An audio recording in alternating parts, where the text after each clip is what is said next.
នៅពេលសង្គ្រាមលោកលើកទី2ផ្ទុះឡើងនៅខែកញ្ញាឆ្នាំ1939ភ្លើងសង្គ្រាមបានឆាប់ឆេះរួចទៅហើយនៅពេលសង្គ្រាមលោកលើកទី2ផ្ទុះឡើងនៅខែកញ្ញាឆ្នាំ1939ភ្លើងសង្គ្រាមបានឆាប់ឆេះរួចទៅហើយនៅក្នុងតំបន់អាស៊ីគឺសង្គ្រាមរវាងជប៉ុននិងចិនដែលចាប់ផ្ទុះឡើងតាំងពីឆ្នាំ1937មិនតែប៉ុណ្ណោះនៅឆ្នាំ1933ប្រទេសជប៉ុនបានដកខ្លួនចេញពីសង្គមប្រជាជាតិផងដែរដែលជាហេតុនាំឲ្យសង្គមប្រជាជាតិចុះខ្សោយឥទ្ធិពលយ៉ាងខ្លាំងនៅពេលដែលសង្គ្រាមលោកលើកទី2បានចាប់ផ្ដើមផ្ទុះឡើងនេះខែកញ្ញាឆ្នាំ1939ទឹកដីរបស់ប្រទេសចិនត្រូវបានទទួលរងគ្រោះស្រេចរួចទៅហើយ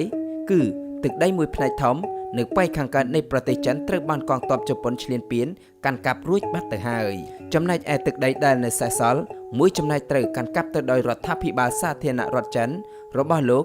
ជាងខៃជានិងមួយផ្នែកតូចទៀតស្ថិតនៅក្រោមការកាន់កាប់របស់ក្រុមកុម្មុយនីសម៉ៅសេតុងនៅក្នុងឆ្នាំដំបូងនៃសង្គ្រាមលោកលើកទី2នៅពេលដែលអាល្លឺម៉ង់អ៊ីតាលីនិងសហភាពសូវៀតនាំគ្នាឈ្លានពានពង្រីកទឹកដីនៅក្នុងតំបន់អឺរ៉ុបអាស៊ីប៉ាស៊ីហ្វិកវិញគឺជា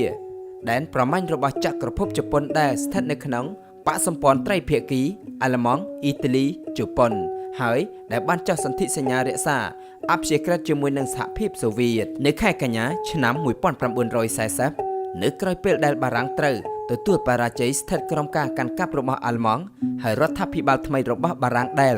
ដឹកនាំដោយលោកសេនាប្រមុខពេថែនក៏ត្រូវក្លាយជារដ្ឋាភិបាលរណបរបស់ហ៊ីតលឺដែរនោះជប៉ុនក៏បានចាប់ផ្ដើមបញ្ជូនទ័ពចូលឈ្លានពានតំបន់ឥណ្ឌូចិនដែលជាដែនដីអាណានិគមរបស់បារាំងគោលដៅរបស់ជប៉ុនគឺកាត់ផ្ដាច់ផ្លូវដឹកជញ្ជូនស្បៀងប្រេងសភាវុធពីកំពង់ផែហៃហ្វុងនៃប្រទេសវៀតណាមកាត់តាមហាណូយចូលទៅក្នុងខេត្តយូណានយកទៅផ្គត់ផ្គង់កម្លាំងទ័ពរបស់ជាងកៃជានិងម៉ៅស៊ីតុងដើម្បីច្បាំងតទល់ទៅនឹងកងទ័ពជប៉ុនថ្ងៃទី22ខែកក្កដាឆ្នាំ1940បារាំងបានសុកចិត្តឲ្យកងទ័ពជប៉ុនកាន់កាប់តំបន់តង់កឹងឬប៉ែកខាងជើងនៃប្រទេសវៀតណាមជាប់នឹងព្រំដែនចិនក៏ប៉ុន្តែជប៉ុនមិនសុខចិត្តទទួលយកត្រឹមតំបន់កងតឹងនេះនោះទេចាប់ពីឆ្នាំ1941កងទ័ពជប៉ុនក៏បានវាទីកាន់កាប់ទីតាំងជាច្រើនផ្សេងទៀតនៅក្នុងតំបន់ឥណ្ឌូចិនទាំងមូល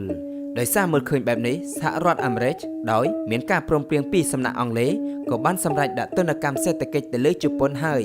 បានទាមទារឲ្យជប៉ុនដកខ្លួនចេញពីឥណ្ឌូចិន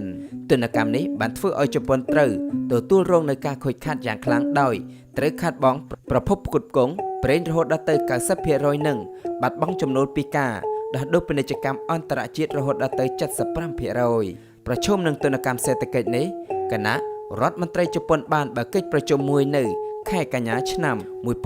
1941ក្រោមអធិបតេយ្យភាពរបស់អធិរាជហ៊ីរ៉ូហ៊ីតូ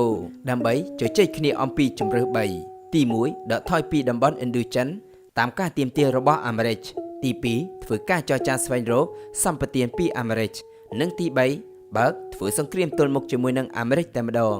នៅក្នុងកិច្ចប្រជុំនេះជប៉ុនក៏បានសម្រេចថានឹងធ្វើការចរចាជាមួយនឹងសហរដ្ឋអាមេរិកក៏ប៉ុន្តែក្នុងពេលជាមួយគ្នាត្រូវបានចាប់ផ្ដើមរៀបចំធ្វើសង្គ្រាមប្រសិនបើធ្វើការចរចាមិនបានសម្រេចតែអ្វីៗក៏ប្រែប្រួលទៅវិញនៅក្នុងរយៈពេល1ខែក្រោយមកបន្ទាប់ពី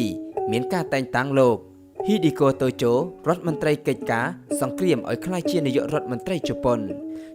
ងើបមកឡើងលើកកាំភ្លើងបែកកណ្ដងតម្រង់ទៅសហរដ្ឋអាមេរិកហើយបង្កជាភ្លើងសង្គ្រាមកាន់តែឆាបឆួលក៏ដោយសារបុរសម្នាក់នេះផងដែរនៅក្នុងសម័យសង្គ្រាមលោកលើកទី2